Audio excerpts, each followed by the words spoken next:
Entretien politique avec Arnaud Péricard, maire de Saint-Germain-en-Laye. Bonjour Arnaud Péricard. Bonjour Patrice Carmouze. Alors vous êtes maire depuis 2017, vous avez été très largement réélu il y a un an. Depuis 2019, Saint-Germain-en-Laye a fusionné avec Fourqueux. D'ailleurs, vous êtes donc le maire des deux villes, et puis il y a un maire délégué de Fourqueux.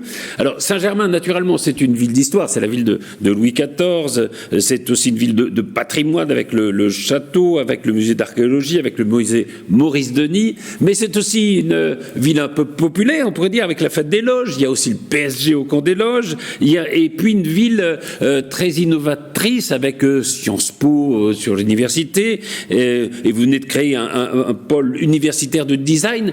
Au fond, j'ai envie de vous demander, qu'est-ce que n'a pas Saint-Germain-en-Laye ? Alors, Saint-Germain-en-Laye, vous l'avez rappelé, a beaucoup d'atouts, et je pense qu'il est important dans le monde qui est le nôtre de se tourner, de préparer au mieux l'avenir. Alors, il y a des sujets qui sont importants. On est dans un monde qui est continuellement en effervescence, en bouillonnement, en mutation, et le rôle d'un maire, c'est tout d'abord de veiller à ce qu'on anticipe bien toutes ces mutations pour préparer au mieux et faire l'avenir et faire en sorte que le cadre de vie puisse non pas se détériorer, mais continuer à s'améliorer. Et puis surtout, vous l'avez rappelé, veiller à un équilibre. Et vous avez justement rappelé ce particularisme local que nous avons entre la dimension patrimoniale et la dimension populaire. Saint-Germain, c'est aussi 23% de logements sociaux. C'est un équilibre très fort entre tout type de population, entre beaucoup d'internationaux, beaucoup aussi d'habitants qui sont là depuis très longtemps. Et donc le rôle d'un maire, c'est aussi de veiller à cet équilibre-là. Et moi, je me définis un peu comme ça. Je suis le garant d'un équilibre un petit peu particulier. Alors, vous avez rappelé tous les projets que nous avons pour demain, avec le renforcement du pôle santé, qui est quelque chose qui est très important pour nous. Alors, qu'est-ce que Saint-Germain n'a pas? Saint-Germain a beaucoup de choses, mais Saint-Germain veut continuer à être fort et présent sur ses points forts. Et je le dis souvent, les équipes, il faut qu'on soit fort sur nos points forts. C'est vrai qu'on pourrait penser comme ça que le maire de Saint-Germain aurait plutôt tendance à conserver la grandeur et l'histoire.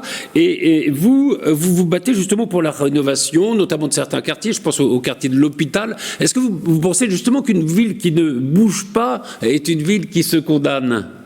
Oui, complètement. Je pense que l'immobilisme est une forme de suicide. Pardon d'utiliser cette imagerie. Je pense que toutes les villes sont condamnées à bouger, et elles le sont d'autant plus qu'on le voit.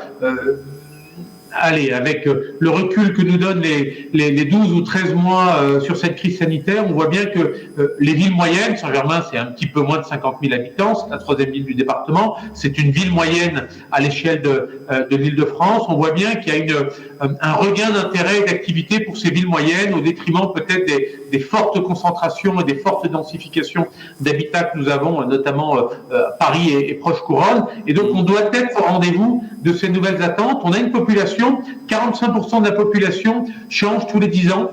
Donc on a des populations qui sont en attente tout le temps de nouvelles attentes. Moi je vais vous donner 2-3 exemples. Oui.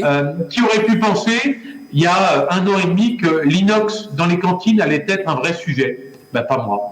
Et je le vois parce que les parents nous ont saisis, et la question de l'alimentation et de la manière dont cette alimentation est conditionnée dans la cantine, ça devient un vrai sujet. Qui aurait pu penser que les vélos cargo, il y a 1 an ou 2 ans, allaient être un vrai sujet de partage de l'espace public? Plus personne. Donc on voit bien qu'il faut constamment s'adapter, il faut constamment essayer de répondre à ces nouveaux besoins. Il ne faut pas être inflationniste, il ne faut pas non plus faire du clientélisme, mais il faut essayer à chaque fois de peser les équilibres, avec ces nouvelles pratiques, ces nouvelles demandes, ces nouveaux services qu'il nous faut organiser dans notre ville et le maintien de nos services publics. Alors il y a évidemment dans ce pont entre l'histoire et l'innovation, entre le passé et l'excellence, on parlait de Sciences Po évidemment, Sciences Po Saint-Germain, et puis il y a cette création du pôle universitaire international tourné vers le design et l'innovation que vous venez de signer. Là encore, c'est une forme de regard vers l'avenir, enfin de pont entre justement cette histoire et l'avenir.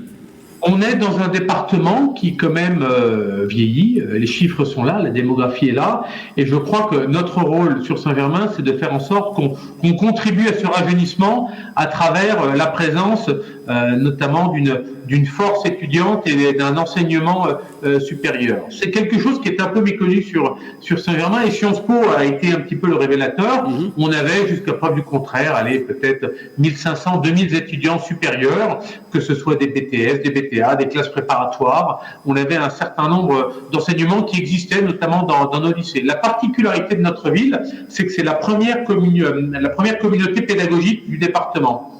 Il y a 22 500 élèves à Saint-Germain, il y a 10 lycées, 9 collèges, il y en a par exemple plus qu'à Versailles, alors que la ville est plus petite, et c'est aussi ça le fruit de cette histoire pédagogique. Et donc, on a peut-être une responsabilité supplémentaire. Et puis, Sciences Po est venu là-dessus, et ça a complètement transformé et révolutionné un petit peu notre ville. Et aujourd'hui, on a un partenariat privilégié, notamment avec l'université de Cergy-Pontoise. Alors on a cette première implantation donc de cette école du design sous l'égide de l'université de Cergy-Pontoise, c'est 500 étudiants. On a des bachelors qui viennent également s'implanter. On a le doublement des effectifs de Sciences Po qui vont passer peut-être de 750 à 1500 élèves. On a une école autour de l'inclusion qui doit arriver. On a des partenariats avec les écoles diocésaines, c'est très important dans notre département. Notre objectif, c'est de faire en sorte qu'à la fin de ce mandat, nous passions de peut-être 2000 à 5000 étudiants sur Saint-Germain, 10% de la population, et d'en faire, après Saint-Quentin, peut-être le deuxième pôle estudiantin de Saint-Germain, des Yvelines. En plus, Saint-Germain, vous l'avez rappelé, ses ruelles, ses bars, ses cafés, voilà, c'est une ville qui se plaît bien au monde étudiant, et c'est une ville que les étudiants vont apprendre à aimer et à découvrir. Alors, un mot de la situation sanitaire. Vous faites partie de ces maires qui se sont beaucoup battus, notamment pour la vaccination. Vous faites aussi partie des maires qui sont consultés par le président de la République, Emmanuel Macron, avant qu'il prenne ses décisions. Est-ce que vous avez le sentiment que, au fond, les élus locaux ont parfois réussi à suppléer au manque de l'État et qu'ils l'ont plutôt bien fait ? Oui, c'est une réalité. Moi, j'ai été surpris il y a 12 mois, parce que vous l'avez rappelé, j'ai été élu en 2017, je suis encore un jeune maire, peut-être avec moins d'expérience que mes collègues, mais moi, j'attendais beaucoup de l'État l'année dernière. Et j'attendais, et je n'ai rien vu venir dans le sens où j'ai pas vu des camions de logistique arriver avec des masques, avec des tests, etc. Et les choses sont différentes aujourd'hui. Et je pense que peut-être aussi nous les élus, nous n'avions pas pris suffisamment conscience de cette décentralisation et donc de ce transfert de responsabilités. Et je pense que nous n'avons peut-être pas su prendre davantage nos responsabilités. Ça, c'était avant la crise. Et puis maintenant, la crise, elle nous a de toutes les manières pas donné d'autre choix que de prendre nos responsabilités. Et on l'a fait, et on s'est battu. Alors, effectivement, l'État était rempli, mais on le voit, on a demandé aux agences régionales de santé de gérer une crise pour laquelle elles ne sont pas armées, c'est pas leur métier. Les agences régionales de santé, elles gèrent des autorisations, elles n'ont pas de logistique, elles n'ont pas de moyens humains, elles n'ont pas de camions, mais ça, nous les avons.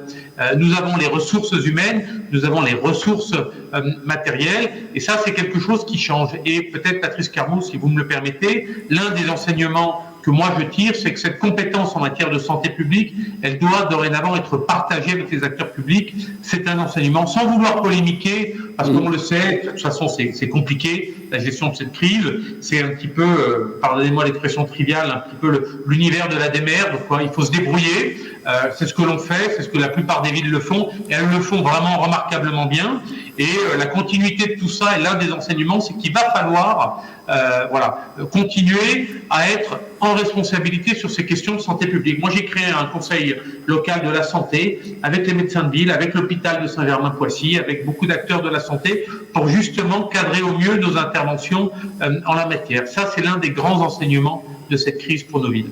Oui, c'est vrai que la crise va nous aider, nous obliger à réfléchir à une nouvelle et une meilleure peut-être répartition des pouvoirs.